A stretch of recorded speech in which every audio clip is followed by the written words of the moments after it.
Punchline. Nous sommes ensemble donc jusqu'à 19h pour vous accompagner sur CNews et sur Europe 1 autour de ce plateau. Véronique Jacquier, bonsoir ma chère Véronique. Bonsoir Olivier, bonsoir à tous. Vincent Roy est également avec nous. Bonsoir mon cher Vincent. Bonsoir. L'écrivain Nathan Dever également. Bonsoir Nathan. Bonsoir, Louis Dragnel, journaliste politique, nous accompagne jusqu'à 19h. Écoutez, fort bien, et vous-même? Moi je suis en pleine forme avec vous. Eh bien, vous avez intérêt puisque l'actualité est fortement chargée et on a besoin de vos décryptages, de vos analyses. Alors pour démarrer, je vous propose de revenir sur cette polémique à 2 jours du premier tour des élections législatives. Je vous rappelle le contexte. Le Rassemblement national veut interdire des emplois sensibles aux personnes ayant la double nationalité. Alors de quel poste parle-t-on? Le flou demeure. En tout cas, pas le poste de ministre puisque Marine Le Pen a désavoué un député RN. Ce dernier avait pris comme exemple celui de Najat Vallaud-Belkacem, l'ancienne ministre de l'Éducation sous François Hollande. Et les réactions, elles ne se sont pas faites attendre. On voit les précisions de Régine Delfour et on en parle ensuite. Hier soir, Roger Chudeau, le député sortant RN du Loir-et-Cher, a assuré que certains postes seraient interdits aux citoyens titulaires d'une double nationalité par le RN, qualifiant d'erreur la nomination de Najat Vallaud-Belkacem comme ministre de l'Éducation sous le gouvernement Hollande.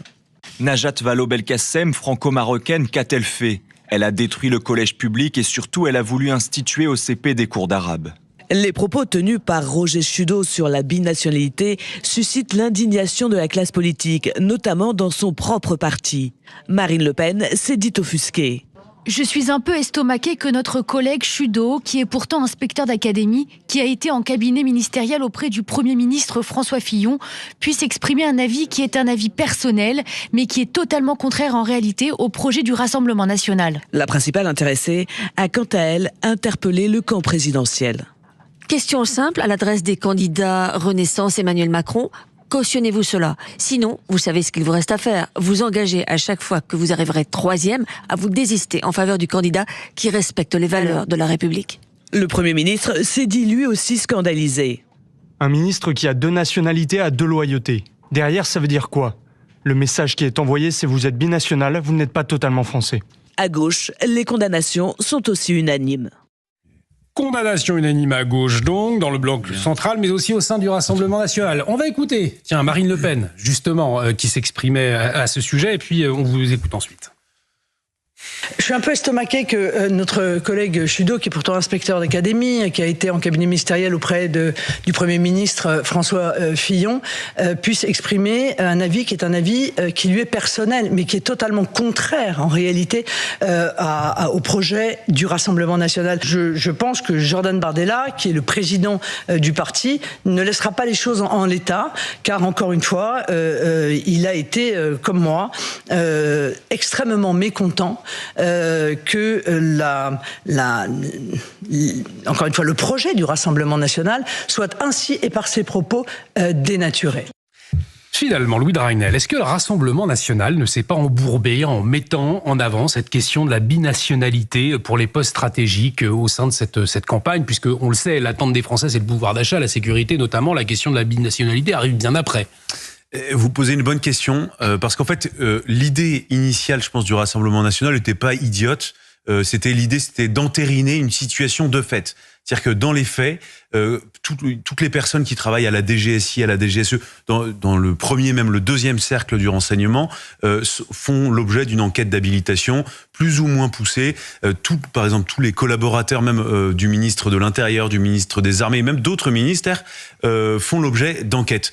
Et donc, à l'occasion de ces enquêtes, sont questionnés un certain nombre de points, votre environnement personnel, la situation familiale, et est-ce que il y a des problèmes d'ingérence possibles si vous êtes marié avec quelqu'un d'une autre, je sais pas si vous étiez marié avec une Russe par exemple, ouais. C'est un point d'attention pour les services de renseignement. La nationalité peut être un point d'attention. C'est un point d'attention particulièrement en ce moment quand vous travaillez dans un service de renseignement. Donc de toute façon les enquêtes d'habilitation sont faites et c'est fait de manière très scrupuleuse et donc j'entends un mais de votre part là. Dans la réalité, il y a quasiment aucun binationaux à la tête de ces services de renseignement, dans les services de contre-espionnage, en raison de ce qu'on vient d'évoquer.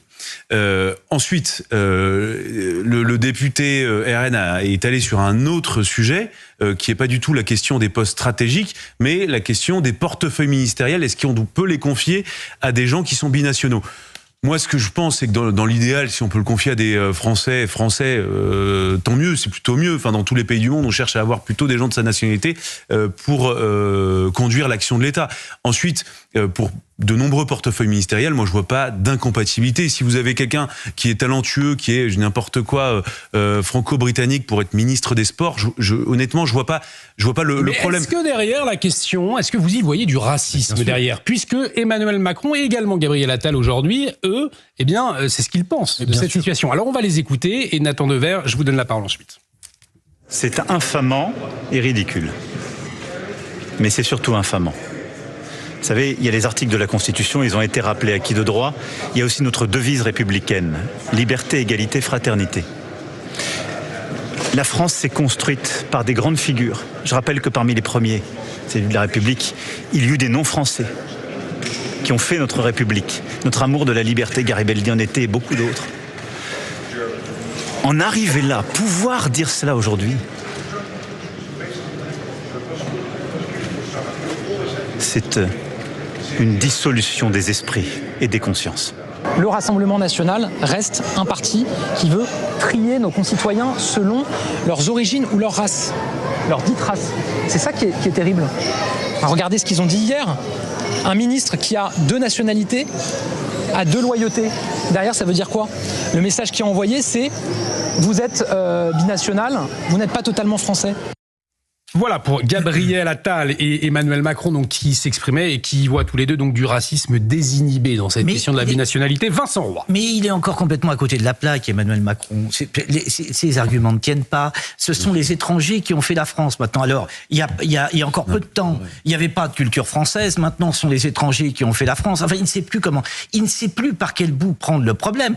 Je peux tout à fait comprendre qu'il critique. Et pour part, il a bien raison de critiquer ce qu'a dit le type, on va dire comme ça, du député du Rassemblement national, député du Rassemblement national. On peut ça s'entend, mais pas avec ces arguments-là. On répond pas. Et effectivement, la question ne se pose pas. Et puis, il faut aller au fond du problème. En réalité, que vous ayez comme ministre un franco-australien, ça dérangera personne. Si vous avez un franco-algérien, ça dérangera les gens. Voilà ce que voulait dire le député du Rassemblement national. Alors, Nathan Dever, et c'est précisément là que c'est inquiétant. Oui, mais c'est pas une raison pour répondre. Ce sont des étrangers qui ont fait la France et de nous sortir Garibaldi. Tout ça est totalement Nathan Dever. C'est précisément là que c'est raciste. Ce monsieur, c'est lui qui a cité l'exemple de Najat Vallaud-Belkacem. C'était pas la journaliste, c'était pas Benjamin Duhamel, c'était lui qui a pris cet exemple. Il a pas pris l'exemple, je sais pas, de Manuel Valls, franco-espagnol, ou de Anne Hidalgo, etc. Il a pris exprès quelqu'un qui est franco-marocaine, si je ne me trompe pas. Exactement. Et deuxièmement, il dit, bon, il a le droit de trouver que c'était pas une bonne ministre, ça chacun peut avoir son avis, mais il dit qu'elle a détruit l'éducation nationale en obligeant d'apprendre l'arabe à l'école, au CP, parce qu'elle était franco-marocaine. C'est ça ce qu'il dit. Donc là, entre ça et les déclarations de jadis, il laisse entendre qu'il pouvait y avoir des ponts et de l'ingérence. Au fond, c'est ça le texte littéral que donc ça, entre ça et les déclarations jadis de Jean-Marie Le Pen contre Lionel Stoléru sur la double nationalité supposée franco-israélienne, on est exactement pareil. Maintenant, il y a une chose que je ne comprends pas. Quand Marine Le Pen dit que les déclarations de ce député raciste, déclarations racistes, ne sont pas compatibles avec le projet du Rassemblement national. Bah, excusez-moi, mais si. Quand le Rassemblement national nous fait savoir depuis des jours et des jours que la binationalité est un problème, quand Jordan Bardella nous répète que justement la binationalité est un problème pour la fonction. Honnêtement, ils s'y sont mal pris. Honnêtement, ils se sont bourrés. Ils sont pas mal pris. Ils ont expliqué très clairement pour la fonction publique. Non. Louis Dragnel, on n'a pas entendu Véronique Jacquier. Et d'ailleurs, ils ont dit que ça concernait 50 postes. De directeur de centrale nucléaire, service de renseignement, et en plus, dans les faits, 50 c'est assez peu par rapport à ce qui se pratique dans la... Nafo, députée européenne de Reconquête, qui elle aussi a donné son avis, mais sur les propos d'Emmanuel Macron cette fois. On l'écoute. Je suis pas du tout d'accord avec le chef de l'État quand il parle de racisme désinhibé. J'ai l'impression qu'aujourd'hui, on veut faire passer pour raciste le simple fait de vouloir faire une différence entre les Français et les étrangers. Et je parle pas du tout de Madame Vallaud-Belkacem sur laquelle je reviendrai. Je parle de la proposition sur la double nationalité. Je pense que faire une différence entre les Français et les étrangers, c'est précisément ce qu'a fait la République pendant toute son histoire. Si vous voulez que je vous donne un exemple, je citerai Léon Blum, puisqu'on parle beaucoup de nouveaux fronts populaires en ce moment. Léon Blum, c'était celui qui voulait juste justement la préférence nationale, qui disait qu'il fallait réserver les emplois des Français aux Français dans les usines. La CGT, par exemple, si on reprend l'exemple en 36, c'est celle qui veut imposer des quotas d'étrangers dans les usines. Alors, nous pouvons souligner effectivement, Véronique Jacquier, que nous parlons des binationaux et non pas des étrangers dans ce dossier-là. Peut-être est-ce là aussi une précision à apporter à Sarah Knopf. Oui, bien sûr, tout à fait. Mais pour revenir sur ce qui a été dit, on a l'exemple de Manuel Valls, Premier ministre de la France, d'origine espagnole, catalan, et qui porte fièrement et les couleurs catalanes et les couleurs françaises. Voilà, donc on peut avoir des membres du gouvernement qui sont binationaux, ça ne pose pas de problème. Après, bien entendu, moi je trouve que le débat se pose pour les postes sensibles, et Louis Dragonel a très bien expliqué qu'il était pertinent et de mener des enquêtes et peut-être de dire non à certains postes, on ne veut pas de binationaux. Moi je pense que ça s'entend. En revanche, il y a toujours un débat, et c'est pas la première fois, la droite l'a posé, ce débat d'ailleurs, sur la déchéance de nationalité. Ça veut bien dire qu'on a certains problèmes avec certains binationaux, notamment quand certains binationaux sont partis en Syrie faire le djihad. On s'est dit, mais qu'est-ce qu'on fait de ces gens-là? Est-ce qu'on a le droit... Elle est là la question majeure. Est-ce qu'on a le droit des choix de leur binationalité? La droite n'a jamais été capable de trancher, d'aller jusqu'au bout, notamment les LR, qui avaient essayé de porter la question. C'est le sujet tabou suprême. Polémique en date, Karim Benzema quand même, et c'est Gérald Darmanin qui avait mis le sujet sur la table en disant il est franco-algérien et il y a soupçon de connivence avec les frères musulmans et j'aimerais qu'on arrive à le déchoir de sa nationalité. Alors voilà, quand c'est le RN qui en parle, on n'a même plus le droit d'en débattre. Quand c'est d'autres qui mettent le sujet sur la table, c'est tout à fait normal que ça devienne un sujet. Bon voilà, je pense qu'il faut faire la part des choses et apporter un peu de nuance dans ce débat. Et pour conclure, un peu de nuance, mais on le voit bien, la question reste taboue tout de même aujourd'hui, comme vous l'avez souligné à l'instant, Louis Dragnel. On va faire une pause sur CNews et sur Europe 1. Nous parlions de la question de la binationalité au cœur de ce débat, mais on va le voir dans un instant. Les Français ont d'autres attentes, notamment sur la sécurité. On va faire un détour par la petite commune de Cavaillon. On va entendre ces Français qui sont désespérés, puisque 26 000 habitants, peut-être. Des melons. Ah oui, parce que vous le rappelez, effectivement, c'est la capitale du melon, Cavaillon. Enfin, Cavaillon. Alors effectivement, c'était jadis tout à fait une commune tout à fait agréable. Et maintenant, c'est la capitale de quoi? Il faut mettre en valeur notre terroir. Exactement, mais vous allez voir. C'est ce qu'essaie de faire Nathan Devers avec un certain nombre de difficultés, mais moi j'y vais. Alors, mais vous allez voir, Vincent Roy, on va entendre ces Français malheureusement désespérés. Merci pour ce trait d'humour, ça fait du bien en cette période. Attendez, un peu compliquée, Vincent Roy. On va pas se mettre à pleurer non plus. Et on compte sur votre humour pour la suite de l'émission sur CNews et sur Europe 1. Restez avec nous. Europe 1, Punchline, 18h, 19h, Olivier Dequer.